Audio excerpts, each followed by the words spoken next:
we'll continue. So I've shown you how to, also in APA style, you can export like a nice table which has means and standard deviations and a 95% confidence interval for everything you want. And I won't go into too much detail to this code again because you've seen it by now a couple of times. You can bootstrap everything. So you can bootstrap the p-value, the f-value, anything from that ANOVA object. So in this case, I won't run through the entire code, but we've tried and find will be the probability for f being larger, so that's the p-value, and it's in the fourth position because that's the position that the interaction is living in. So you can look at the order in which things are printed, and depending on whether you needed the main effect or the interaction, you would pick pick one or the other. And so other than that, the code is quite similar to what you had before for t-tests or for correlation coefficients or regression coefficients. Again, you can bootstrap everything. So if you wanted to find out, so in this case, we're replicating it and seeing this is the original p-value, and now we want to see if we do like 10,000 bootstraps, how does that p-value change, or 1,000 bootstraps. And so you can see many cases where it's highly significant, but also a long tail where it's not significant. And so if you wanted to be more conservative, you could say, let's get an 89% because we like number 89, but some people have also said we shouldn't be using 95 or 90 because they're arbitrary numbers, which we inherit from Fisher. So let's use 89, and so in this case we get an 89% confidence interval, then we can see it goes from 0.003 to 0.586. So quite a broad range. That's not surprising because you only have 60 guinea pigs, so it's quite it's to be expected if we do like bootstrapping on quite small data sets that our results aren't always robust. But if you have 600 guinea pigs or 6,000 guinea pigs, it might look slightly different. Yeah. So, but bootstrapping is usually a good way to confirm how robust your results really are because it doesn't make any parametric assumptions. We can just resample from our own data set over and over and then see how the statistics change. Yeah. So the interesting thing is that should be there rather than tree. Another typo, there are ways to automate the search for the interaction. And that's also something which I've been doing in the past, which is quite fun. So you can ask the computer to actually automatically detect interactions for you in the data set. And one package which does this is the tree package. In that case, it will use all the other variables available in the data set. So that's why I call toothgraph here, because otherwise it will also use the ID variable, which we don't want it to use. And in this case, it's looking for a way to do this. And so it will find a interaction type of pattern if there is one in your data set, which is quite neat. There's something even clever, which is party, which is recursive partitioning of variance. And so it's an amazing package which will use machine learning to find patterns in your data and to find things. And so just to give you an idea, this is what it does. So it will first split by dose, like below 0.5 or above 0.5, and then based on supplements, like orange juice or vitamin C, and then you get a little box plot as to like what happens in this thing. So you can follow the steps as to what it's doing. So step 1, step 2 ends up with 3, 4, 5, 6, 7, 8, 9. Yeah, and so that will show you that the first type of thing which it finds is that within this group of a low dose, there's a difference in administration method between orange juice and vitamin C. Yeah, in these groups. So that's quite a neat way, especially if you have complex data, to use these algorithms to find patterns in your data, because you could plot tons and tons of interaction effects theoretically. So sometimes it's easier to ask the computer to do it for you. Okay. Now, so far I've talked to you about a case where you could think of one as those being continuous, but there were only 3 values, so we treat it as categorical.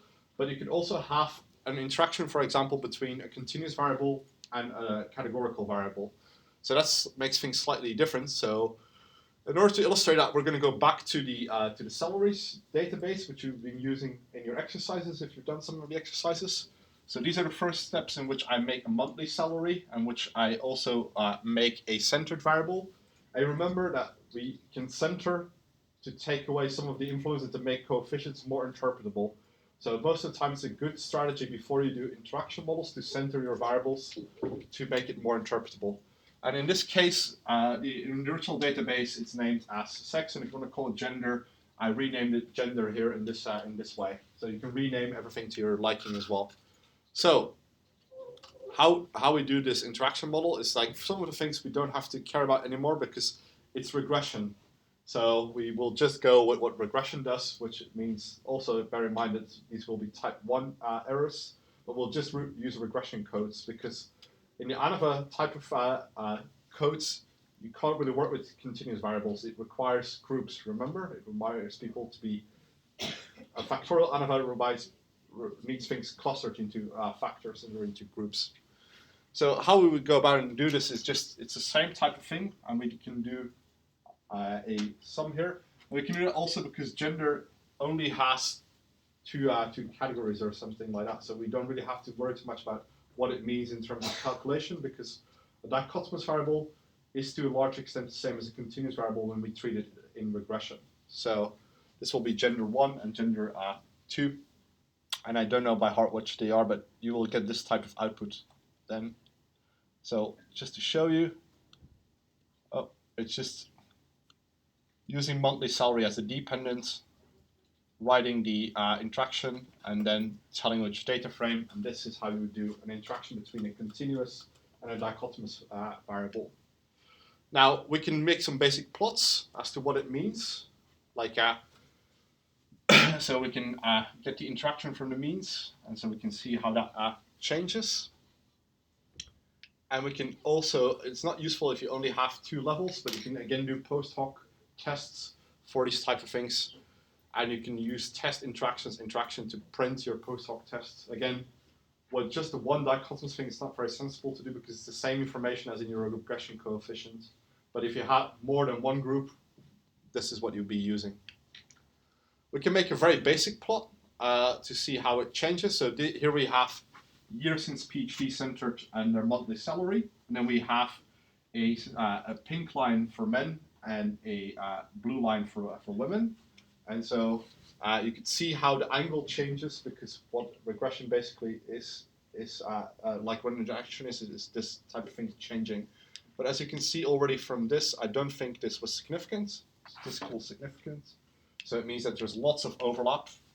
But if those angles would have differed, it would mean that for one group, years since PhD mattered less in their increase in monthly salary than for the other one. Yeah, and you can see some indication of this into like how the blue line is changing. That angle is quite different, but you can see quite a lot of uncertainty, presumably because there's not that many women in our database.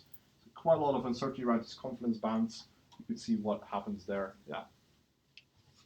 So I would like you to do this yourself. So you can use the salaries database, conduct a 2x2 ANOVA, and rather than using years since PhD, use years since service. So you need to center this, and then I would like you to do something like this.